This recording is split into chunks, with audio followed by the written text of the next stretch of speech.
Welcome to RP Lifestyle YouTube channel.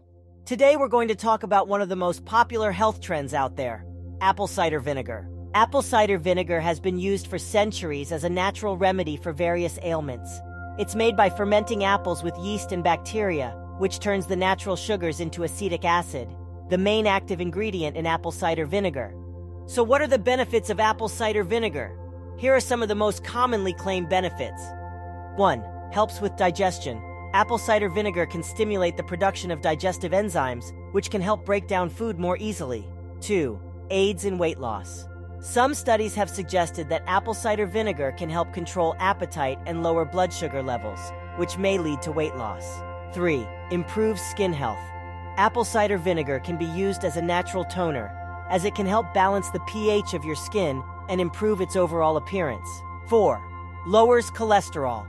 A study conducted in rats showed that apple cider vinegar can help lower cholesterol levels, which can reduce the risk of heart disease. 5. Boosts immunity. Apple cider vinegar contains antioxidants, which can help boost the immune system and fight off harmful bacteria and viruses. So how should you consume apple cider vinegar? Here are some tips. 1. Dilute it. Apple cider vinegar is very acidic, so it's important to dilute it with water before consuming it. A good ratio is 1 tablespoon of apple cider vinegar to 8 ounces of water. 2. Don't overdo it.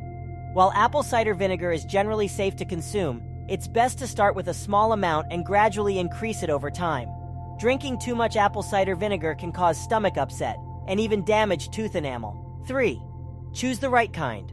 Look for organic, unfiltered apple cider vinegar with the mother. This is the cloudy substance that contains beneficial bacteria and enzymes. And that's it. Apple cider vinegar can be a great addition to your daily routine, but remember to always consult with your doctor before trying any new health remedies. Thanks for watching, and don't forget to subscribe for more videos like this.